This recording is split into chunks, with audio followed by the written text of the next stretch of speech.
ട്രംപിന്റെ തള്ളലുകൾ ഇങ്ങനെ അവസാനമില്ലാതെ തുടർന്നുകൊണ്ടിരിക്കുകയാണ്. ലോകം ഇന്ന് ഒരു വലിയ സത്യം തന്നെ തിരിച്ചറിഞ്ഞിരിക്കുകയാണ്. നമ്മളൊക്കെ ഇന്ന് ജീവനോടെ ഇരിക്കുന്നത് ഇന്ത്യയും പാകിസ്ഥാനും ഇന്നും ഭൂപടത്തിലുള്ളത് നിങ്ങൾ ഈ വീഡിയോ കാണുന്നതൊക്കെ ഒരൊറ്റ ആൾ കാരണമാണ്, സാക്ഷാൽ ഡൊണാൾഡ് ട്രംപ്. കഴിഞ്ഞ ദിവസം ട്രംപ് ഒരു ബോംബ് പൊട്ടിച്ചു. താൻ ഇടപെട്ടില്ലായിരുന്നെങ്കിൽ ഇന്ത്യയും പാകിസ്ഥാനും ഇന്ന് ഭൂപടത്തിൽ ഉണ്ടാവില്ലായിരുന്നു അത്രേ. ലോകം സാമ്പത്തിക മാന്ദ്യത്തെക്കുറിച്ചും കാലാവസ്ഥാ വ്യതിയാനത്തെക്കുറിച്ചും വേവലാതിപ്പെടുമ്പോൾ ട്രംപ് തന്റെ വീരഗാഥകൾ എഴുതിക്കൊണ്ടിരിക്കുകയാണ്. 8 വിമാനങ്ങൾ വെടിവെച്ചിട്ട ഒരു മഹായുദ്ധം താൻ ഒറ്റയ്ക്ക് നിന്ന് നിർത്തിവെച്ചുവെന്നാണ് വാദം. സത്യത്തിൽ ട്രംപിന് ഇത് എന്താണ് പറ്റിയത്? ആരും അറിയാതെ പോയ ആ കഥ ട്രംപ് തന്നെ ലോകത്തോട് വിളിച്ചു പറഞ്ഞിരിക്കുകയാണ്. നമ്മൾ വിചാരിച്ചത് നമ്മുടെ സൈനികരും നയതന്ത്രജ്ഞരും ഒക്കെയാണ് രാജ്യം കാക്കുന്നതെന്നാണ്. എന്നാൽ തെറ്റി. തന്റെ കൊട്ടാരത്തിലിരുന്ന് ഒരു ഫോൺ കോളിലൂടെ ലോകത്തെ ആണവ യുദ്ധത്തിൽ നിന്ന് രക്ഷിച്ച ഒരു അദൃശ്യ ഹീറോ അവിടെ ഉണ്ടായിരുന്നു. ട്രംപിന്റെ പുതിയ അവകാശവാദങ്ങൾ കേട്ട് അന്തം വിട്ടിരിക്കുകയാണ് നയതന്ത്ര ലോകം. താൻ ഇടപെട്ടില്ലായിരുന്നെങ്കിൽ ഇന്ന് ഇന്ത്യയും പാകിസ്ഥാനും ചാരമായി മാറിയേനെ എന്നാണ് അദ്ദേഹത്തിന്റെ കണ്ടെത്തൽ. നമുക്ക് നോക്കാം ഈ സൂപ്പർ ഹീറോ ട്രംപിന്റെ പുതിയ തള്ളലുകൾ എന്തൊക്കെയാണെന്ന്. കഴിഞ്ഞ ദിവസം മാധ്യമങ്ങളെ കണ്ടപ്പോൾ ട്രംപ് പറഞ്ഞത് കേട്ടാൽ തോന്നും ലോകത്തിലെ സകല പ്രശ്നങ്ങളും തന്റെ പോക്കറ്റിലാണെന്ന്. 8 വിമാനങ്ങൾ വെടിവെച്ചിട്ട ഒരു മഹായുദ്ധം താൻ ഒറ്റയ്ക്ക് നിന്ന് നിർത്തിവെച്ചു അത്രേ. അദ്ദേഹത്തിന്റെ വാക്കുകൾ ഇങ്ങനെയാണ്: പ്രസിഡന്റ് ട്രംപ് 10 ദശലക്ഷം ജീവനുകൾ രക്ഷിച്ചു എന്ന് പാകിസ്ഥാൻ പ്രധാനമന്ത്രി തന്നെ എന്നോട് പറഞ്ഞു. അതായത് 10 ദശലക്ഷം എന്ന് പറഞ്ഞാൽ 1 കോടി ജനങ്ങൾ. നമ്മുടെ നാട്ടിലെ ഒരു വലിയ നഗരത്തിലെ ജനങ്ങളെ മുഴുവൻ ട്രംപ് ഒറ്റയടിക്ക് രക്ഷിച്ചു കളഞ്ഞു. പാകിസ്ഥാൻ പ്രധാനമന്ത്രി കരഞ്ഞുകൊണ്ട് ട്രംപിന്റെ കാല് പിടിച്ചു കാണുമെന്ന് വേണം നമ്മൾ വിശ്വസിക്കാൻ. അത് മാത്രമാണോ? താൻ ലോകത്തെ 8 യുദ്ധങ്ങൾ പരിഹരിച്ചെന്നും തായ്ലൻഡും കംബോഡിയയും തമ്മിലുള്ള പ്രശ്നം വരെ താൻ സെറ്റിലാക്കിയെന്നും അദ്ദേഹം അവകാശപ്പെടുന്നുണ്ട്.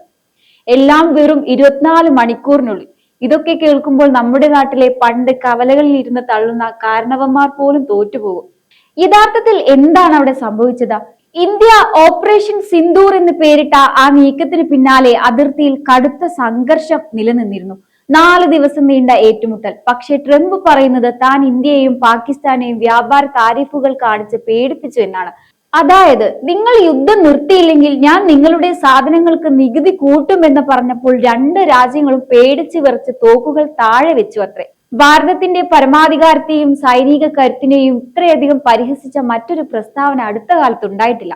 നമ്മുടെ സൈനികർ അതിർത്തിയിൽ ചോര നീരാക്കി പണിയെടുക്കുമ്പോൾ ട്രംപ് അത് തന്റെ ബിസിനസ് ബുദ്ധി കൊണ്ട് പരിഹരിച്ചതാണെന്ന് പറയുന്നത് കേട്ട് ചിരിക്കണോ കരയണോ എന്നറിയാത്ത അവസ്ഥയിലാണ് നയതന്ത്ര വിദഗ്ധർ. ഇന്ത്യ പതിവ് പോലെ ഈ തള്ളലിനെ പുച്ഛിച്ച് തള്ളിയിട്ടുണ്ട്. ഒരു അമേരിക്കൻ രക്ഷകന്റെയും സഹായമില്ലാതെ ഇരു രാജ്യങ്ങളിലെയും സൈനിക മേധാവികൾ നേരിട്ട് സംസാരിച്ചാണ് വെടിനിർത്തൽ പ്രഖ്യാപിച്ചതെന്ന് ഇന്ത്യ വ്യക്തമാക്കിയിട്ടുണ്ട്. വെടിവെപ്പ് നിർത്താൻ തീരുമാനിച്ചത് ഉഭയകക്ഷി തീരുമാനമായിരുന്നു. ട്രംപ് പറയുന്നത് കേട്ടാൽ തോന്നും പണ്ട് പാണ്ഡവരും കൗരവരും യുദ്ധം ചെയ്തപ്പോൾ ട്രംപ് അവിടെ മധ്യസ്ഥത വഹിക്കാനുണ്ടായിരുന്നു എന്ന്. എന്തിനാണ് ട്രംപ് ഇപ്പോൾ ഇങ്ങനെ പറഞ്ഞുകൊണ്ടേയിരിക്കുന്നത്? ഇതിന് പിന്നിൽ ഒരു വലിയ നോബൽ സമാധാന സമ്മാന മോഹമുണ്ട്. ഈ തള്ളലുകളെല്ലാം കണ്ടിട്ടും ഇന്ത്യ ഒരു കുലുക്കവുമില്ലാതെ മറുപടി നൽകി. നിങ്ങൾ ആരാണ് എന്ന മട്ടിലായിരുന്നു ഇന്ത്യയുടെ പ്രതികരണം.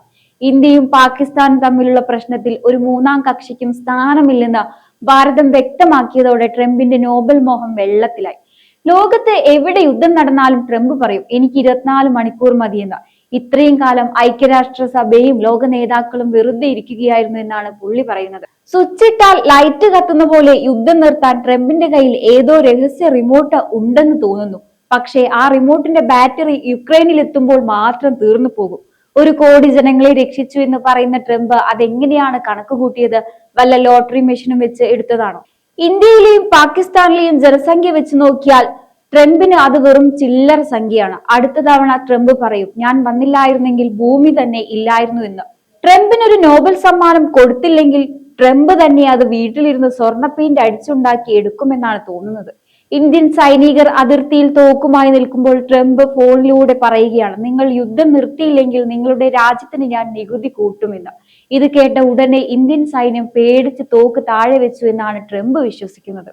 ബിസിനസ്സും യുദ്ധവും തമ്മിലുള്ള വ്യത്യാസം ട്രംപിന് ആരെങ്കിലും ഒന്ന് പറഞ്ഞു കൊടുക്കണം. ട്രംപ് പറയുന്നത് പോലെ ഒരു അമേരിക്കൻ രക്ഷകൻ അവിടെ ഒരിടത്തും ഉണ്ടായിരുന്നില്ല. ട്രംപിന്റെ ഈ അവകാശവാദം വെറും വോട്ട് ബാങ്ക് രാഷ്ട്രീയമോ അല്ലെങ്കിൽ തന്റെ ഇമേജ് വർദ്ധിപ്പിക്കാനുള്ള തന്ത്രമോ മാത്രമാണ്. 10 ലക്ഷം പേർ കൊല്ലപ്പെടുമായിരുന്നു എന്നൊക്കെ കണക്ക് കൂട്ടാൻ ട്രംപ് ഏത് ജോത്സ്യനെയാണ് കണ്ടതെന്നാണ് പലരും ചോദിക്കുന്നത്. എല്ലാം ശരിയാക്കുന്ന ട്രംപിന് ഒരു വലിയ വിഷമം ബാക്കിയുണ്ട്. റഷ്യയും യുക്രൈനും തമ്മിലുള്ള യുദ്ധം മാത്രം അദ്ദേഹത്തിന് ഇതുവരെ തീർക്കാൻ കഴിഞ്ഞിട്ടില്ല. അവർ തമ്മിൽ ഭയങ്കര വിദ്വേഷമാണ്. അതുകൊണ്ട് എനിക്ക് ഒന്നും ചെയ്യാൻ പറ്റുന്നില്ല എന്നാണ് അദ്ദേഹത്തിന്റെ ഇപ്പോഴത്തെ വാദം. ഇന്ത്യയും പാകിസ്ഥാനും തമ്മിലുള്ള നയതന്ത്ര നീക്കങ്ങളെല്ലാം തന്റെ പോക്കറ്റിലാണെന്ന് വരുത്തി തീർക്കാൻ ട്രംപ് ഇതാദ്യമായല്ല ശ്രമിക്കുന്നത്. മുൻപ് കാശ്മീർ വിഷയത്തിൽ മധ്യസ്ഥത വഹിക്കാമെന്ന് പറഞ്ഞപ്പോഴും ഇന്ത്യ കൃത്യമായ മറുപടി നൽകിയതാണ്.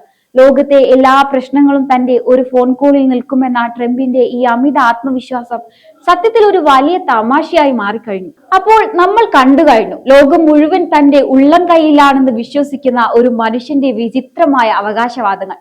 ട്രംപിന്റെ ഈ സമാധാന നാടകങ്ങൾ ഇനിയും അവസാനിക്കാൻ പോകുന്നില്ല. അമേരിക്കൻ തിരഞ്ഞെടുപ്പ് അടുക്കുമ്പോഴും സ്വന്തം രാഷ്ട്രീയ സ്വാധീനം ഉറപ്പിക്കാൻ നോക്കുമ്പോഴും അദ്ദേഹം ഇത്തരം വിചിത്രമായ പുരാണങ്ങൾ ഇനിയും രചിച്ചുകൊണ്ടേയിരിക്കും. പക്ഷെ ഒരു കാര്യം ട്രംപ് ഓർക്കുന്നത് നന്നായിരിക്കും, ഭാരതം ഇന്ന് വെറും ഒരു വിപണിയല്ല, സ്വന്തം തീരുമാനങ്ങൾ എടുക്കാൻ കെൽപ്പുള്ള ഒരു ലോക ശക്തിയാണ്. നമ്മുടെ അതിർത്തി കാക്കാൻ നമ്മുടെ ജവാന്മാർക്കറിയാം.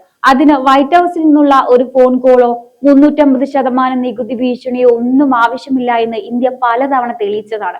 ട്രംപ് പറയുന്നത് പോലെ 10 ബില്യൺ ജീവനുകൾ അവിടെ രക്ഷിക്കപ്പെട്ടിട്ടുണ്ടെങ്കിൽ അത് ഇന്ത്യൻ നയതന്ത്രജ്ഞരുടെയും സൈന്യത്തിന്റെയും കരുത്തുറ്റ നീക്കങ്ങൾ കൊണ്ട് മാത്രമാണ്, അല്ലാതെ ഒരു കൊട്ടാരത്തിലിരുന്ന് ആരോ ഒക്കെ വിളിച്ചു പറഞ്ഞതുകൊണ്ടല്ല.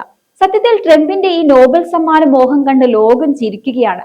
1800 വർഷത്തെ യുദ്ധം തീർക്കാൻ വന്ന ട്രംപ് അടുത്ത തവണ ഒരുപക്ഷെ പറയും, പല യുദ്ധങ്ങളും നിർത്തിച്ചതും ഞാനാണെന്ന്, അല്ലെങ്കിൽ സൂര്യൻ കിഴക്കുദിക്കുന്നത് ഞാൻ പറഞ്ഞിട്ടാണെന്ന്. ഓരോ തവണ അദ്ദേഹം ഇത്തരം അവകാശവാദങ്ങൾ ഉന്നയിക്കുമ്പോഴും അദ്ദേഹം സ്വയം ഒരു തമാശയായി മാറിക്കൊണ്ടിരിക്കുകയാണ്. എങ്കിലും നമുക്ക് ആശ്വസിക്കാം, ലോകത്തെ എന്ത് പ്രശ്നമുണ്ടായാലും പരിഹരിക്കാൻ അവിടെ ഒരാൾ 24 മണിക്കൂർ ഡെലിവറി വാഗ്ദാനവുമായി ഇരിപ്പുണ്ടല്ലോ. അതുകൊണ്ട് അടുത്ത തവണ അതിർത്തിയിൽ സമാധാനം ഉണ്ടാകുമ്പോൾ ആരും സൈന്യത്തിന് നന്ദി പറയേണ്ട, നേരെ അമേരിക്കയിലേക്ക് ഒരു താങ്ക്സ് മെസ്സേജ് അയച്ചാൽ മതി.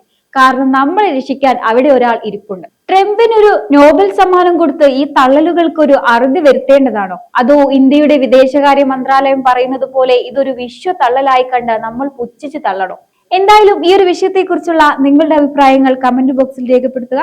മറ്റൊരു വിഷയവുമായി വീണ്ടും കാണാം. നന്ദി.